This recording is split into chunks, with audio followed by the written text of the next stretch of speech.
राधे राधे, जय श्री कृष्णा। आप सभी का मेरे YouTube चैनल पर हार्दिक स्वागत है। इससे पहले आपने मेरे चैनल पर माघ मास महात्म अध्याय 19 सुना। माघ माह महात्म अध्याय 20, गंगा स्नान का फल, साथ ही जाने कैसे आसानी से अपने कर्मों से मुक्ति पाई जा सकती है। कल हम माघ माह महात्म के 19वें अध्याय में बंदर और सारस का प्रसंग सुन रहे थे, जिसमें सारस ने बंदर को उसके पिछले जन्म का वृत्तांत सुनाया था। अब आगे सारस से अपने पिछले जन्म का वृत्तांत सुनकर बंदर बोला कि अब तुम्हें मुझे अपने पिछले जन्म का वृत्तांत सुनाओ और बताओ तुम मेरे पुरोहित थे, फिर सारस क्यों हुए। ये सुनकर सारस कहने लगा कि मेरी दुर्गति का कारण भी सुनो। एक समय राजा होकर तुमने नर्मदा नदी के किनारे पर सूर्य ग्रहण के समय बहुत से ब्राह्मणों के निमित्त 100 ढेर अन्न के दान किए थे। मैंने पुरोहिताई के मद से थोड़ा सा ब्राह्मणों को दिया और बाकी सब मैं आप हर ले गया। इन ब्राह्मणों के द्रव्य का अपहरण करने के पाप से मैं पहले कालसूत्र नरक में और फिर करदूम नरक में, जहाँ पर बड़े बड़े कीड़े थे और रक्त तथा पीप से भरा हुआ नाभि तक नीचे सिर और ऊपर पैर किए हुए पीप चाटता हुआ उस दुर्गंधी वाले नरक में कीड़ों आदि से काटा जाता रहा। वहाँ मैं 3000 वर्ष तक उस यातना को भोगता रहा। मैं उस नरक के दुख का वर्णन नहीं कर सकता। फिर नरक की यातना से मुक्त होकर यह सारस का जन्म पाया, क्योंकि पूर्व जन्म में अपनी बहन के घर से कांसे का बर्तन चुराया था। इसको मैंने एक ज्वारी को दिया, इसी से मैं सारस योनि में आया।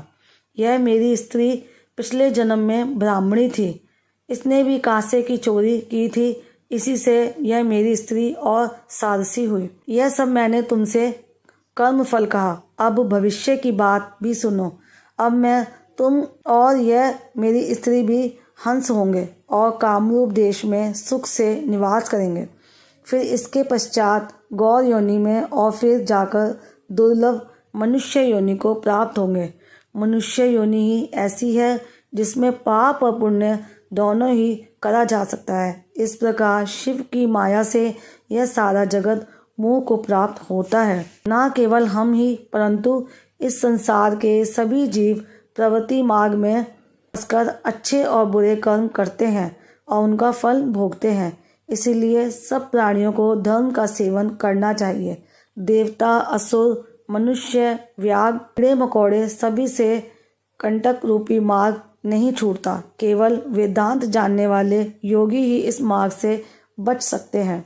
इसी कारण बड़े बड़े महात्मा भी कर्म फल को टाल नहीं सकते। उपाय से तथा बुद्धि से कोई भी इसको नहीं बदल सकता। तुम पहले राजा थे, फिर नरक में गए, अब बंदर की योनि में वन में फिरते हो और फिर अगला भी ऐसा ही जन्म पाओगे। तुम ऐसा विचार कर आनंद पूर्वक और धैर्य धरकर विचरते हुए काल की प्रतीक्षा करो। तब वानर ने कहा कि पहले जन्म में मैं तुम्हारी पूजा करता था, अब तुम मुझको प्रणाम करते हो। तुम जाति के स्मरण से मेरे पूर्व जन्म के वृत्तांत को जानते हो। आनंद पूर्वक रहो, तुम्हारा कल्याण हो। तुम्हारे वचनों को सुनकर मैं मोह रहित होकर वन में विचरूंगा।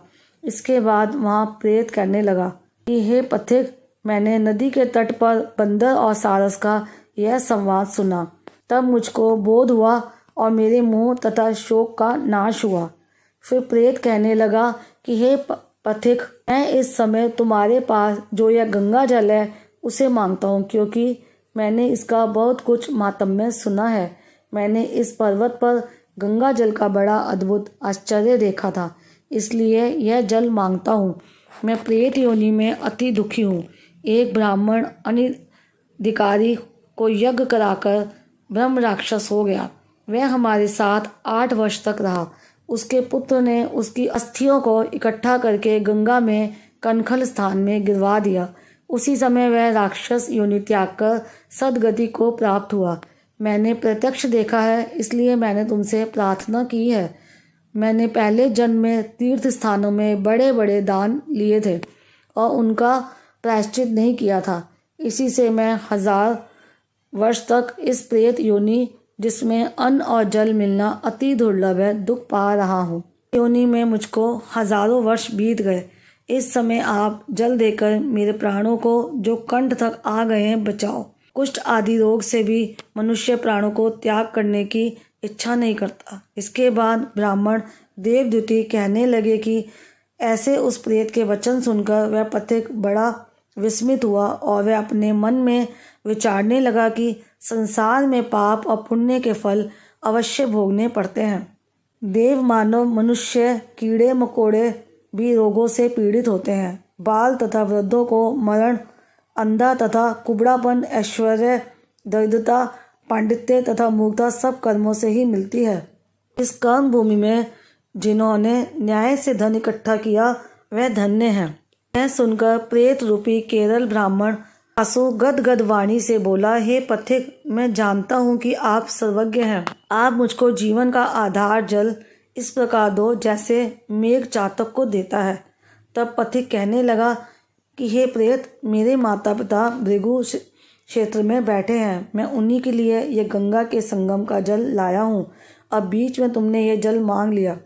अब मैं इसी धन संदेह में पड़ गया हूँ, परंतु मैं कर्म कांड वस्तु में यज्ञों को इतना नहीं मानता जितना प्राण रक्षा को मानता हूँ। इसलिए मैं तुम्हें जल देकर तृप्त करके माता पिता के लिए फिर जल लाऊंगा। इसके बाद देवद्युति ब्राह्मण कहने लगे कि इस प्रकार उस पथिक ने गंगा यमुना के संगम का जल उस प्रेत को दे दिया। उस प्रेत ने प्रीतिपूर्वक जल को पिया। उसी समय वह प्रेत शरीर को छोड़कर दिव्य देहधारी हो गया। इसके बाद वह पिशाच रूपी राजा चित्र कहने लगा कि मुझे केरल ब्राह्मण वासु की एक कथा ने बड़ा आनंद दिया। जो बिंदु मात्र गंगा जल से वह प्रेत योनि से मुक्त हो गया। इसके बाद देवद्युति उस पिशाच रूपी राजा चित्र को बोले, हे पिशाच, सुनो, मैं समझता हूँ कि ब्रह्मा जी भी इस गंगा जल के गुण का वर्णन नहीं कर सकते, नहीं तो महादेव जी इस गंगा जल को मस्तक पर क्यों धारण करते। इस संसार में जो मनुष्य काया, वाचा और मनसा के पापों से रंग गए हैं, वह गंगा जल के बिना नहीं घुलते। गंगा जल के सेवन से मुक्ति सदा सन्मुख खड़ी रहती है। जिसके जल को स्पर्श करते ही प्रेत प्रेतत्व को छोड़कर मुक्ति को प्राप्त होते हैं। जो गंगा स्नान करता है वह वैष्णव पद को प्राप्त होता है। यदि संबंधी लोग गंगा जल से तर्पण करें तो नरक में रहने वाले पितर लोग स्वर्ग में चले जाते हैं और स्वर्ग में रहते हुए ब्रह्मत्व को प्राप्त होते हैं। गंगा जल के समान और कोई मुक्ति का साधन नहीं। ये सब सुनकर पिशाच रूपी राजा चित्र वहाँ से चला गया और जब माघ मास आया तो उसने सुने हुए प्रयाग महात्म्य के अनुसार गंगा यमुना के संगम पर स्नान करके भक्तिपूर्वक नारायण की स्तुति करता हुआ वह गंधर्वों से सेवित उत्तम विमान पर बैठकर इंद्रपुरी को गया। इसके बाद नोमेश ऋषि वेदनिधि ब्राह्मण से बोले, सो हे द्विज, यह पाप मोचन नाम का पुराना इतिहास पापों का जल्दी ही नाश करता है। इसमें धर्म का ज्ञान होता है। यह पुण्य यश तथा कीर्ति को बढ़ाने वाला है, ज्ञान तथा मोक्ष को देने वाला है। तुम्हारा पुत्र और ये सभी गंधर्व कन्याएं सदगति पाने के लिए हमारे साथ प्रयाग चलो। वहाँ पर हम सब ऐसा स्नान करेंगे जो देवताओं को भी दुर्लभ होता है। वहाँ पर श्राप से पैदा हुआ पिशाचपन सब नाश को प्राप्त हो जाएगा। इस प्रकार लोमश ऋषि के मुख से अमृत में मधुर कथा को सुनकर मानो अमृत पीकर सब प्रसन्न हुए और पाप रूपी समुद्र से पार हुए।